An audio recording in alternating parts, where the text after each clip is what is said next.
Outra coisa que você precisa saber na hora de você estar escolhendo o local para poder realizar a cerimônia. É uma coisa que pode não estar no teu radar, pode ser que você não esteja atento a isso, mas é uma coisa que é muito importante.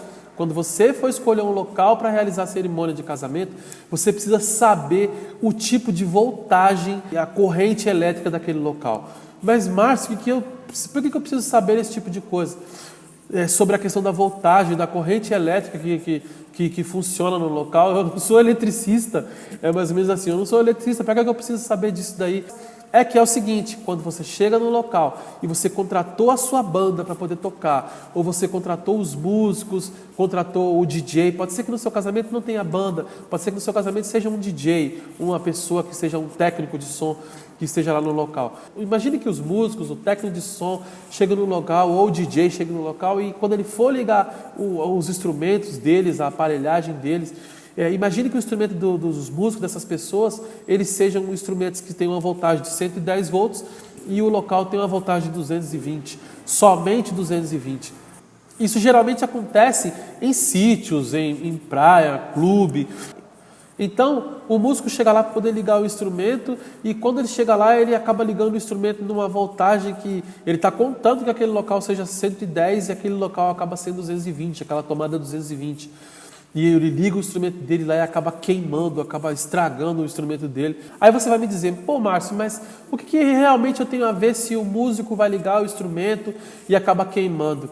Você tem muito a ver, porque se o músico acaba ligando o instrumento dele num local que era para ser 110 e é 220, ele acaba queimando o instrumento dele e sabe o que vai acontecer? Vai acontecer o problema na sua cerimônia de casamento, porque você está contando com que aquele músico toque, que tudo venha correr perfeitamente e o músico liga o instrumento dele lá e queima. Imagina, se você estiver realizando sua cerimônia de casamento em um local que seja muito afastado da cidade, num clube, num sítio e uma praia, a gente está com um problema enorme, que o músico pode até sair, correr atrás de um outro instrumento para poder resolver o problema, mas se isso não é de uma hora para outra, imagine que ele tenha queimado um instrumento lá, um amplificador, uma caixa, ele vai ter que sair correndo para poder procurar uma outra caixa para ele poder tocar. E aí, e sabe o que vai acontecer? Vai acabar atrasando a sua cerimônia de casamento.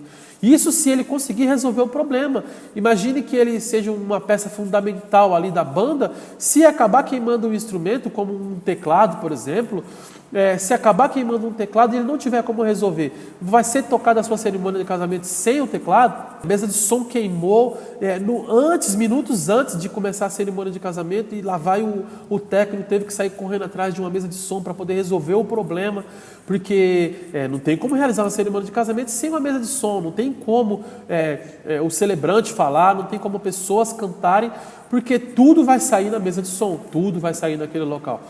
Tudo depende da mesa de som para poder funcionar. Então é um problema enorme. Então, noivo e noiva, se informe no local se as tomadas lá, se a energia é 110 ou é 220 e passe tudo isso para os músicos. Ou então você precisa deixar alguém incumbido de passar para os músicos. Olha, as tomadas aqui são 110, as tomadas são 220, para que você não possa ter esse problema, e os músicos não possam ter esse problema e, consequentemente, acarretar um problema na sua cerimônia de casamento.